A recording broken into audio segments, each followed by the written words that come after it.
إن الحمد لله نحمده ونستعينه ونستغفره ونعوذ بالله من شرور أنفسنا ومن سيئات أعمالنا من يهده الله فلا مضل له ومن يضلل فلا هادي له وأشهد أن لا إله إلا الله وحده لا شريك له وأشهد أن محمدًا عبده ورسوله أما بعد فإن خير الحديث كتاب الله وخير الهدي هدي محمد صلى الله عليه وآله وسلم وشر الأمور محدثاتها وكل محدثة بدعة وكل بدعة ضلالة وكل ضلالة في النار. اللهم صل على محمد وعلى آل محمد كما صليت على إبراهيم وعلى آل إبراهيم إنك حميد مجيد. اللهم بارك على محمد وعلى آل محمد كما باركت على إبراهيم وعلى آل إبراهيم إنك حميد مجيد. رب اشرح لي صدري ويسر لي أمري واحلل عقدة من لساني يفقه قولي. اعوذ باللہ من الشیطان الرجیم. بسم اللہ الرحمن الرحیم. یا ایہا الذین آمنوا اتقوا اللہ حق تقاتہ ولا تموتن الا وانتم مسلمون. یا ایہا الناس اتقوا ربکم الذی خلقکم من نفس واحدہ وخلق منها زوجها وبث منهما رجالا كثيرا ونساء واتقوا الله الذي تساءلون به والأرحام إن الله كان عليكم رقيبا.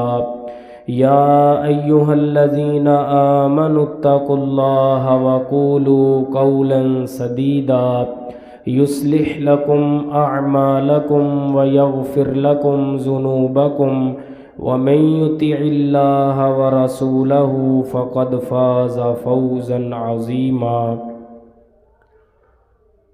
ہر قسم کی حمد و ثنا اللہ وحدہ لا شریک کی ذات اقدس کے لیے خاص ہے، جو اس پوری کائنات کا خالق، مالک اور رازق ہے، رحمان اور رحیم ہے، فعال لما یرید ہے اور علی کل شیء قدیر ہے.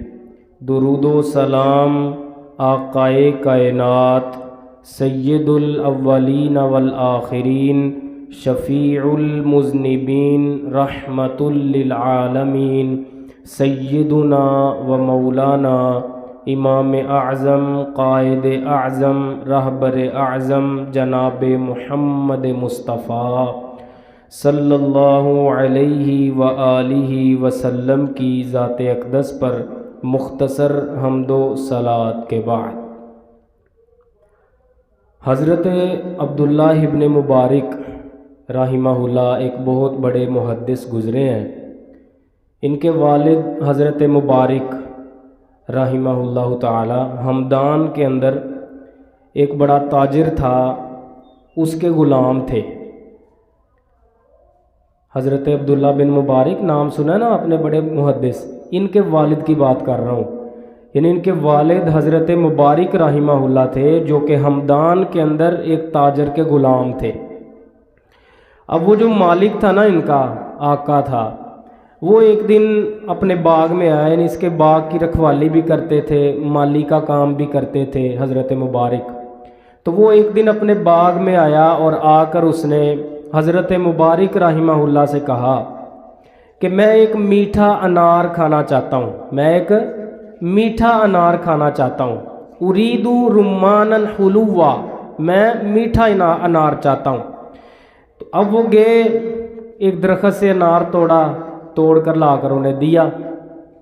جب انہیں وہ کھولا کھایا اسے کھانا شروع کیا. انار تھا کھٹا, انار کھٹا تھا. انہوں نے میٹھا مانگا تھا. انہوں نے کہا یار میں نے آپ کو کہا میں میٹھا انار چاہتا ہوں, یہ آپ کھٹا سا انار لے آئے ہو, جاؤ دوبارہ میٹھا انار لے کے آؤ. اب وہ دوبارہ گئے, دوبارہ انہوں نے ایک انار توڑا اور لا کر حضرت مبارک رحمہ اللہ نے اپنے اس مالک کو پیش کیا. دوبارہ انہوں نے وہ انار کھولا کھایا, وہ بھی کھٹا. تیسری مرتبہ پھر بھیجا دوبارہ سے, یار میں نے آپ کو کہا میٹھا انار کھانا ہے, آپ 2 دفعہ کھٹا لے آئے, کوئی میٹھا انار میرے لیے لے کے آؤ. تیسری دفعہ انہوں نے جب گئے تو دوبارہ سے انہوں نے ایک انار توڑا لا کر پیش کیا, وہ بھی کھٹا, وہ بھی کھٹا. تینوں دفعہ انار کھٹا نکلا. اب اس کے جو امام یعنی حضرت مبارک رحمہ اللہ کے جو مالک تھے, اس نے کہا یار 3 دفعہ ایسا ہو گیا ہے, تم عرصہ دراز سے تم میرے پاس یعنی اس باغ میں کام کر رہے ہو, تو تمہیں یہی نہیں پتہ میٹھا انار کہاں سے لے کے آنا ہے اور کیسے جو ہے وہ پیش کرنا ہے, تو 3 دفعہ تم نے کھٹا انار مجھے پیش کیا, اس کی کیا وجہ ہے؟ تو انہوں نے کہا کہ مجھے کیسے پتہ چلے گا کہ کون سا انار میٹھا ہے اور کون سا کھٹا ہے؟ تو انہوں نے کہا یار تم باغ میں رہتے ہو, یہاں سے کھاتے پیتے نہیں رہتے تم؟ انہوں نے کہا اللہ کی قسم ہے آپ کے باغ سے آج تک میں نے ایک انار بھی نہیں چکھا, میں نے آپ کے باغ میں سے انار نہیں چکھا. بڑا حیران ہوا مالک بھی, کیوں ایسے تم باغ میں رہتے ہو, کوئی بندہ توڑ کے دل کرتا ہے کھا ہی لیتا ہے. انہوں نے کہا جی اس لیے کہ آپ نے مجھے اس کی اجازت نہیں دی, آپ نے کام کرنے کے لیے مجھے رکھا ہے, آپ نے مجھے انار کھانے کی اجازت نہیں دی, اس وجہ سے کبھی میں نے آپ کے باغ میں سے جو ہے وہ پھل نہیں چکھا, جس کی وجہ سے مجھے پتہ نہیں ہے کہ مجھے اندازہ نہیں ہے کہ کون سا میٹھا اور کون سا کھٹا ہے. تو وہ جو مالک تھا نا, اتنی وہ متاثر ہوا امانتداری سے, ایمانداری سے, اس نے اپنی بیوی سے مشورہ کیا. اکلوتی بیٹی تھی ان کی ایک, اس کا نکاح اپنے غلام سے کر دیا, اس کا نکاح اپنے غلام یعنی حضرت مبارک رحمہ اللہ سے کر دیا. پھر اس جوڑے سے پیدا ہوئے حضرت عبداللہ ابن مبارک رحمہ اللہ, جو وقت کے بہت بڑے محدث بنے. یعنی جب انسان کے اندر, انسان کی رگوں میں ایمانداری شامل ہو, بے ایمانی سے اجتناب کرتا ہو, تو پھر نسلیں انسان کی جو ہے وہ امت کی امامت کرتی ہیں, نسلیں جو ہے وہ امت کے لیے رہبر و رہنما بنتی ہیں, نیک اولاد پیدا ہوتی ہے, وقت کے امام پیدا ہوتے ہیں, اولیاء پیدا ہوتے ہیں. لیکن جب انسان کے پیٹ میں حرام جاتا ہو, انسان بے ایمان ہو جائے, انسان کے پاس کوئی اچھے برے کی تمیز ہی نہیں ہے کہ میں نے حلال کھانا ہے حرام کھانا ہے, جب بے ایمانی حرام خوری انسان کے رگوں میں شامل ہو جائے تو پھر کیا پیدا ہونا ہے مجھے بتائیں؟ پھر آپ یہ گلہ کریں کہ میری اولاد فرما بردار نہیں ہے, میری اولاد نیک نہیں ہے, میری اولاد نماز نہیں پڑھتی, میری اولاد یہ نہیں کرتی, میری اولاد یہ نہیں کرتی. اور میرے بھائی جب ایمانداری آپ کی رگوں میں ہی نہیں تھی تو آپ کی نسل سے, آپ کے نطفے سے کس طرح امانت دار پیدا ہو جائیں گے؟ الا ماشاء اللہ, اللہ نے کرشمے بھی دکھایا کہ کافر سے نبی پیدا کیا, نبی کا بیٹا کافر, کسی نبی کا باپ کافر. ابراہیم علیہ السلام کے باپ کافر تھے, لوط علیہ السلام کی بیوی کافرہ تھی, اسی طریقے سے اور بھی انبیاء کرام, حضرت نوح علیہ السلام ہے ان کا بیٹا کافر تھا. تو یہ ایک کرشمے ہیں, یہ اللہ تعالیٰ کی یعنی ایک معجزے ہیں. ایسا ہو سکتا ہے کہ اللہ کسی بد بندے سے کوئی نیک بندہ پیدا کر دے, لیکن عمومی اصول یہی ہے کہ جو آپ کی کرتوتیں ہوتی ہیں, جو آپ کا کردار ہوتا ہے, جو آپ کا اخلاق ہوتا ہے, اسی کا اثر آپ کی نسل کے اوپر جاتا ہے. تو ہمارے معاشرے میں بے ایمانی, دھوکہ, فراڈ, حرام خوری یہ عام ہو چکی ہے. تو کہاں سے پیدا ہوں گے؟ حضرت عمر رضی اللہ تعالیٰ عنہ گشت کر رہے تھے, مشہور واقعہ آپ نے سنا ہوگا اپنے دورے یعنی وہ امامت کے اندر, معاشرے کا گشت کر رہے تھے. اب ایک گھر کے پاس کھڑے ہوئے, اندر سے آواز آ رہی ہے دودھ میں پانی ملا دو.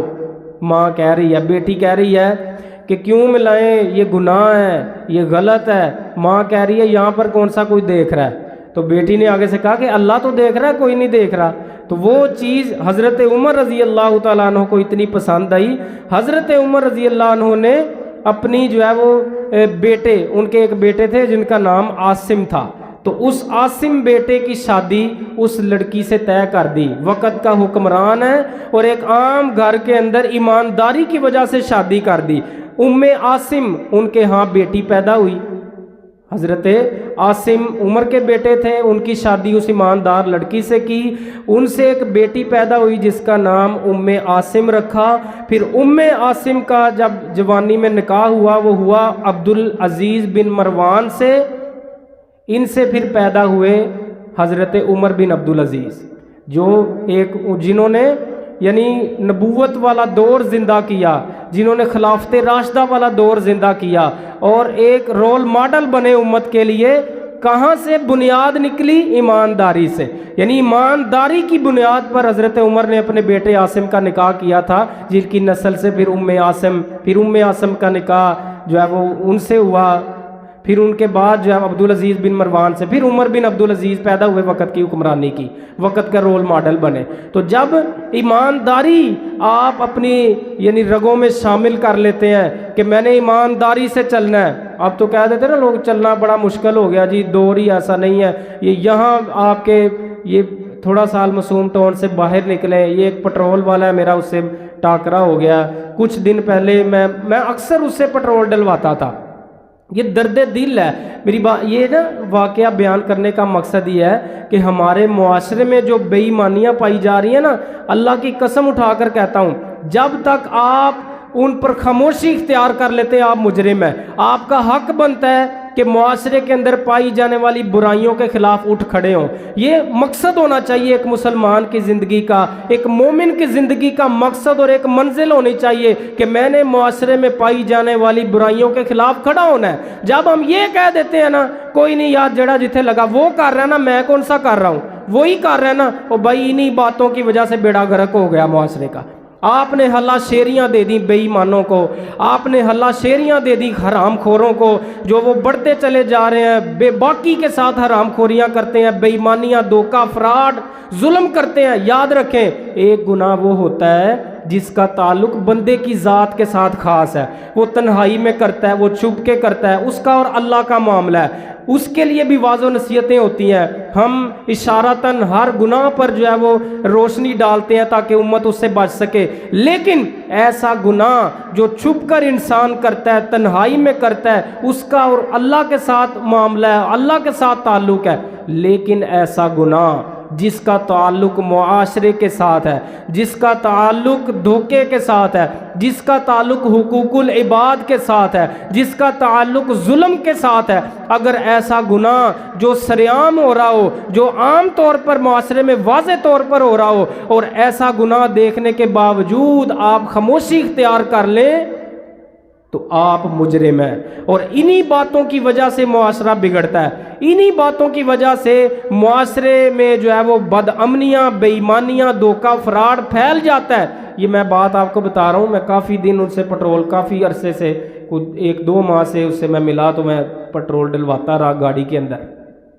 ایک دن میں گاڑی گھر کھڑی تھی، بوتل ساتھ لے گیا ہوں، تو اچانک میرے یہ بھی ذہن میں آیا چلو اس سے پیمانہ بھی چیک ہو جائے گا، میں اکثر اس سے ڈلوا رہا ہوں، لوگ کہتے ہیں یار مشینوں میں فرق ہوتا ہے، تو میرے ذہن میں یہ بات آئی کہ چلو آج بوتل میں ڈلواتا ہوں۔ واقعی وہی بات ہوئی جو مجھے یعنی جو لوگ کہتے ہیں بے ایمانی کے بغیر تو گزارا ہے ہی نہیں نا ہمارا۔ میں بوتل لے کے اس کے پاس گیا ہوں، یہ آپ کے پاس کا انشاءاللہ کل اس پہ کے پاس ہم نے جانا ہے، 3-4 بندوں نے اکٹھا ہو کر، میں وہ ساری آپ کو بات بتاتا ہوں۔ اس کے پاس گیا ہوں، بوتل میں نے آگے کی ہے، میں نے کہا اس کو بھر دو، لیٹر کی بوتل ہے، کتنے کی؟ 1 لیٹر کی بوتل ہے، اسے میں نے کہا بھر دو۔ 215 روپے ریٹ ہے پیٹرول پمپ کے اوپر، 10 روپے زیادہ کر کے اس نے، چلو اس پہ بھی ہمیں کوئی 10 کی بجائے 15 زیادہ کر لے، پرچون بیچ رہا ہے نا محلے میں، اس نے ادھر سے لا کے یہاں پر، ہمیں کوئی ایشو نہیں ہے، 15 روپے زیادہ کر لے، 230 روپے میں دے دے، کوئی ایشو نہیں ہے۔ لیکن بے ایمانی، حرام خوری، فراڈ، دھوکہ، یہ قطعاً ایک مسلمان برداشت نہیں کر سکتا۔ جب معاشرے پہ پتہ نہیں کتنے لوگ اس سے پیٹرول ڈلواتے ہیں، کتنے لوگ اس سے دن میں پیٹرول، اور ہر بندے کے اوپر وہ اس طرح کے بے ایمانی کر رہا ہے، کتنا وہ دھوکہ کر رہا ہے، کتنے لوگوں کا ظلم کر رہا ہے، اسے تو خیال نہیں نہ آ رہا کہ جتنے لوگوں کا حق وہ کھا رہا ہے، ناجائز ان سے پیسے وصول کر کے کم پیٹرول ڈال کے دے رہا ہے، یہ سارے لوگوں کو قیامت والے دن اپنی نیکیاں دے کے اور ان کے گناہ اپنے کھاتے میں پڑوا کے جان چھڑانی پڑے گی. احساس ہی نہیں ہے, یعنی دلوں میں ایمان ہی نہیں ہے, کوئی خوف خدا ہی نہیں ہے. اچھا وہ میں نے پٹرول ڈلوایا, میں نے کہا اسے بھر دو, لیٹر کی بوتل ہے, اس نے بھرا جناب 265 روپے لکھا ہوا مشین کے اوپر آ گیا ہے. لیٹر ابھی کچھ پوائنٹ کم ہی ہوں گے لیٹر سے بھی, 265 روپے لکھا ہوا مشین کے اوپر آ گیا ہے. پٹرول ابھی لیٹر بھی نہیں ہوا, یعنی 1 لیٹر کے پیچھے 40-50 روپے کا فرق ہے. بیڑا گرک کیوں ہوا اس امت کا؟ حکمرانوں کو روتے ہو کہ حکمران وہ آ گیا, اس نے یہ کر دیا, وہ آ گیا. اپنے آپ کو تو ٹھیک کرو, اپنے اندر پائی جانے والی حرام خوریاں, بے ایمانیاں, ان کو تو اپنے اندر سے نکالو. اور جو ایسے بے ایمانوں کو دیکھ کر خاموشی اختیار کرتے ہیں, ان کے بھی ایمان کو میں جھنجھوڑنا چاہتا ہوں.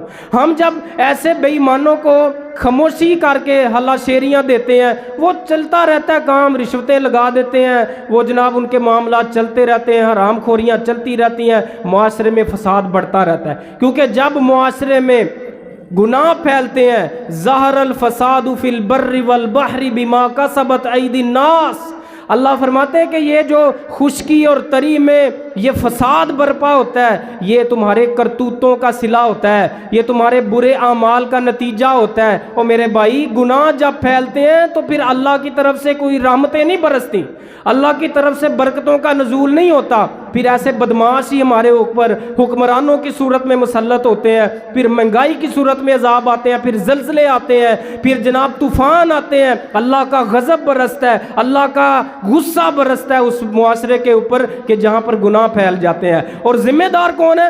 سارے ذمہ دار ہیں, ہم سارے ذمہ دار ہیں. وہ بندہ بھی ذمہ دار ہے جو بے ایمانی کرتا ہے, جو دھوکہ فراڈ کرتا ہے, ظلم کرتا ہے, لوگوں کے ناجائز مال ہتھیاتا ہے, اور اس کے ساتھ ساتھ آپ بھی ذمہ دار ہیں, اس کے ساتھ ساتھ میں بھی ذمہ دار ہوں کہ میں اس کا ہاتھ کیوں نہیں روکتا. نبی صلی اللہ علیہ وسلم کا فرمان ہے کہ ظالم اور مظلوم دونوں کی مدد کرو, ظالم اور مظلوم دونوں کی مدد کرو. صحابہ نے پوچھا اللہ کے رسول, مظلوم کی تو مدد سمجھ میں آتی ہے کہ وہ ظلم اس پہ ہو رہا ہے, اس کو بچایا جائے, ظالم کی مدد کیا ہے؟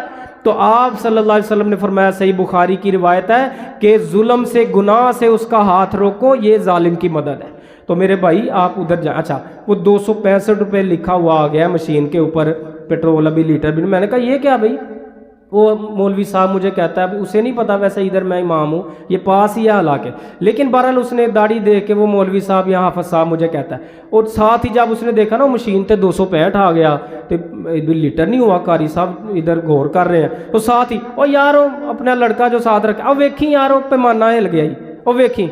یعنی کہ اگر کوئی نہیں دیکھ رہا تو وہ پیمانہ ہلا ہی ہے, وہ پیمانہ وہ ہلا ہی چل رہا ہے. وہ 40-50 روپے کا فرق ہر بندے کو, 100 روپے کا اگر کوئی پیٹرول ڈلوا رہا ہے, 20-25 روپے کی بے ایمانی ہوگی بیچ میں, 100 روپے کے پیچھے میں. اور سارے دن میں کتنے لوگوں پر ظلم ہو رہا ہے, کتنے لوگوں کے ساتھ فراڈ ہو رہا ہے. تو یہ اگر کوئی نہیں دیکھ رہا, کسی نے چیک پہ ماننے کے طور پر اچانک میں بوتل لے کے چلا گیا, ویسے تو میں بھی ٹینکی میں ڈائریکٹ ڈلواتا, تو ٹینکی میں رکھ کے ڈال دینا, ٹیکا لگا دینا, کم ہو گیا تو بے ایمان جانے وہ لوگ. لیکن اگر دیکھ لیا تو ساتھ, او یار ویکھی وہ پیمانہ ہل گیا ہی. اللہ دا بندہ, پھر کل پھر ہم گئے ہیں. وہ یہ جو بات میں بتا رہا ہوں یہ کوئی ہفتہ 1.5 ہفتہ پہلے کیا. کل پھر میں گیا ہوں یہاں سے, ایک بھائی شاید بھائی ہمارے نمازی ہیں, ان کو ساتھ لے کے میں نے کہا آج پھر چیک کرتا ہوں کہ یہ ٹھیک ہوا ہے کہ نہیں ہوا. تو میں گیا ہوں, جا کر دکان والے کے پاس اندر گیا ہوں, تو وہ بہرحال قدرتی طور پر وہ کوئی ٹینکی اندر والی اپنی ٹھیک کر رہے تھے. تو وہ ٹینکی کو لگا ہوا تھا ٹھیک کرنے, تو اس نے نا میری طرف دیکھا بھی نہیں. وہ لڑکے نے ساتھ کہا بھی پٹرول نہیں آیا, ٹھہر کے آئے ہو, یعنی ابھی ٹائم لگ جانا ہے, ٹھہر کے آئے ہو. اچھا وہاں سے جب ہم واپس آنے لگے ہیں نا, تو وہ پیٹرول والے کے پاس سے تھوڑا سا جو پہلی گلی آتی, وہاں پہ ایک بندہ کھڑا تھا کونے پہ. میں نے شاہد بھائی کو موبائل پکڑایا تھا اور خود وائرلیس مائک ادھر میں نے لگایا تھا کہ آپ نے پیچھے سے نا چھپ کے ویڈیو بنانی ہے, اور ویڈیو بنانے کا مقصد یہ ہوگا کہ عوام کو آگاہی دی جائے, اور وہاں پر جا کر میں اسے بھی واضح و نصیحت کروں گا کہ بے ایمانی کے متعلق ہمارا قرآن کیا کہتا ہے, ہمارے نبی کا فرمان کیا کہتا ہے, کیا غضب برستا ہے, کیا جو ہے وہ بد امنیاں پیدا. یہ میں نے یہ سوچا تھا کہ میں نا اسے نصیحت کروں گا, واضح و نصیحت کیا کروں گا جا کے, کیونکہ میری نظر میں یہی تھا کہ وہ کوئی اچانک ہو گیا ایسا, وہ کوئی یعنی نیتن آمدن اس نے ایسا نہیں کیا, اس نے جان ہونا چاہیے. لیکن کل جو ہوا نا, جب میں وہاں سے واپس آنے لگا ہوں، وہاں سے ہم واپس آنے لگے ہیں، تو اس گلی کے کونے پہ ایک بندہ کھڑا تھا جس نے شاہد بھائی کو ویڈیو بناتے ہوئے دیکھا۔ اب اس نے ہمیں واپس جب انہوں نے کہا بھائی بات سنیں، میں نے کہا جی بات بتائیں، کہندی اگر تسی یہ کو مووی بنانی نا، پٹرول ڈلوانا ہے تو یہ بوتل میں نہیں ڈال کے دیتا، یہ ٹینکی میں ہی آپ ڈلوائیں، ٹینکی خالی کر کے ٹینکی میں پٹرول ڈلوا کر پھر جو ہے وہ اس کی سرکوبی کریں یا جیسے بھی جو معاملہ کرنا کریں، یہ بوتل میں نہیں ڈال کے دیتا۔ پر اس وقت ہم نا چل پڑے مسجد کی طرف، یہاں پر پاس ہی میرے ذہن میں پھر کھٹکا یار اس نے یہ بات کیوں کی ہے کہ وہ بوتل میں ڈال کے نہیں دیتا، اس کا مطلب اگر یہ جان کے وہ ایسے کرتا ہے پھر اسے بھی پتا ہے کہ میں، اور یہ پھر جان بوجھ کے جو ہے وہ کمی کر رہا ہے۔ میں پھر واپس یہاں سے گاڑی موڑی، اسی بندے کے پاس واپس گئے ہیں، میں نے کہا یار یہ آپ نے بات کی کہ یہ بوتل میں نہیں ڈال کے دیتا، ٹینکی میں ڈلوا، اس کی کیا وجہ؟ انہوں نے کہا یار اس کا کام ہی یہ ہے، اس کا کام یہ ہے، 2-3 بندوں کے ساتھ اس کی آگے لڑائی بھی ہو چکی ہے، اور اس نے آگے سے یہاں تک بھی کہا تھا ایک دفعہ کہ جو اندازے کر لو، جو اندازے، یعنی کہ ایک چوری اور اوپر سے سینہ زوری، ایک تو بے ایمانی کر رہا ہے، دھوکہ کر رہا ہے، فراڈ کر رہا ہے، اور اوپر سے لڑائی ہوتی ہے، تو بجائے اپنی غلطی پر یہ پتہ نہیں اب بات صحیح ہے کہ نہیں کہ اس نے کسی کو کہا جو اندازے کر لو، یہ کہا یا نہیں کہا، یہ اس بندے کے بقول ہے، میں اس کی کوئی تصدیق نہیں کر رہا، پر میرے ساتھ اس کا رویہ اوورآل اچھا رہا ہے، ہمیشہ عزت و ادب کے ساتھ اس نے پیش آیا ہے کبھی، یعنی کہ مجھے بھی یہی احساس ہے، ابھی بھی میں یہ کہتا ہوں ہو سکتا ہے کہ وہ بندہ غلط ہو جو کہہ رہا ہے کہ یہ اس طرح کا، لیکن بہرحال وہ چونکہ وہاں کا محلے دار ہے، اس کی باتوں سے ہمیں یہ محسوس ہوا کہ یہ بندہ پھر اس کا مطلب ہے کہ یہ کھراٹ بندہ ہے، یہ آمدن ایسا کر رہا ہے، جان بوجھ کے ایسا کر رہا ہے۔ پہلے تو نیت یہ تھی کہ چھپ کے ویڈیو بنانی ہے، اس کو واضح و نصیحت جا کے کریں گے، لیکن یہ جو بات اس کے محلے دار سے پتہ چلی ہے تو اس سے تو واضح ہو رہا ہے کہ یہ بندہ جان بوجھ کر آمدن ایسا کر رہا ہے۔ تو اب ہم نے یہ ارادہ کیا ہے انشاءاللہ کل بروز ہفتہ یا پرسوں، جب بھی کل یا پرسوں جب ٹائم لگا تو ہم نے 3-4 بندوں نے اس کے سر پہ پہنچنا ہے، اور یہ میں آپ کو اس لیے کہہ رہا ہوں کہ ہم بات کا قاری صاحب چھڈو نہ کمانو، بھائی یہ ضروری ہے، نبیوں نے آ کر امت کی اصلاح کے لیے مارے کھائی ہیں، اور یہاں پر حضرت شعیب علیہ السلام کی پوری قوم اللہ تعالیٰ نے تباہ کی ہے، حضرت شعیب علیہ السلام کی پوری قوم کو نیست و نابود کیا ہے، غضب برسا اللہ کا، غصہ برسا، اللہ غضبناک ہوا ان پر، کس وجہ سے؟ وَأَوْفُوا الْكَيْلَ وَالْمِيزَانَ بِالْقِسْطِ وَلَا تَبْخَسُوا النَّاسَ أَشْيَاءَهُمْ۔ حضرت شعیب علیہ السلام نے کہا تھا اللہ دے بندے ہو سدھے ہو جو، نہ بے ایمانی کرو، لوگوں سے پیسے پورے لیتے ہو، چیز کم دیتے ہو، یہ چیزیں چھوڑ دو، مجھے تم پر اللہ کے عذاب پڑنے کا خدشہ ہے۔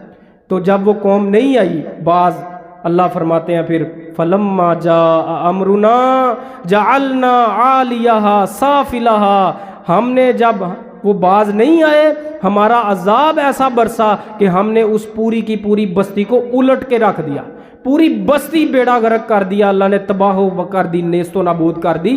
یہ چھوٹی بات نہ اسے سمجھا کریں کہ یار کوئی نہیں، وہی آپ کے سامنے اگر کوئی بے ایمانی ہو رہی ہے اور حقوق العباد کے حوالے سے ہو رہی ہے، لوگوں پہ ظلم ہو رہا ہے، لوگوں کا حق کھایا جا رہا ہے، ایک میں بتا چکا ہوں وہ گناہ پہ ہم کسی پر سرکوبی نہیں کریں گے، کسی کو زد و کوب نہیں کریں گے، کسی کے اوپر ہم جو ہے وہ اٹیک اور تشدد نہیں کریں گے، جو بندہ چھپ کے گناہ کرتا ہے وہ اس کا اللہ کا معاملہ ہے۔ بات کر رہا ہوں معاشرے میں پائے جانے والے جو گناہ ہیں ان کے اوپر، تو اللہ تبارک و تعالیٰ سے میں دعا بھی کرتا ہوں اللہ ہمیں یہ توفیق عطا فرمائے، اللہ تعالیٰ ہمیں یہ ہمت اور جرت عطا فرمائے کہ ہم ایسے بے ایمانوں اور حرام خوروں کے لیے ایک عبرت، ایک نصیحت کا سبب بنے، اور اگر یہ باز نہیں آتے تو ان کی بھرپور سرکوبی کرنے کی اللہ تعالیٰ ہمیں توفیق عطا فرمائے۔ یہ ہر مسلمان کی ذمہ داری ہے، اللہ ہمیں اسے ادا کرنے کی توفیق عطا فرمائے۔ وآخر دعوایا ان الحمد للہ رب العالمین۔ حسنۃ فی الآخرۃ حسنۃ وقنا عذاب النار۔ ان الحمد للہ نحمده ونستعینه ونستغفره ونعوذ باللہ من شرور انفسنا ومن سیئات اعمالنا، من يهده اللہ فلا مضل له ومن يضلل فلا هادی له، واشهد ان لا الہ الا اللہ وحدہ لا شریک له، واشهد ان محمدا عبده ورسوله، اما بعد، اعوذ باللہ من الشیطان الرجیم، بسم اللہ الرحمن الرحیم، وَأَقِيمُوا الْوَزْنَ بِالْقِسْطِ وَلَا تُخْسِرُوا الْمِيزَانَ۔ لوگوں انصاف کے ساتھ، عدل کے ساتھ ٹھیک ٹھیک تولو، اور ناپ تول میں ترازو میں کمی نہ کرو۔ سبحان ربک رب العزت عما یصفون وسلام علی المرسلین والحمد للہ رب العالمین۔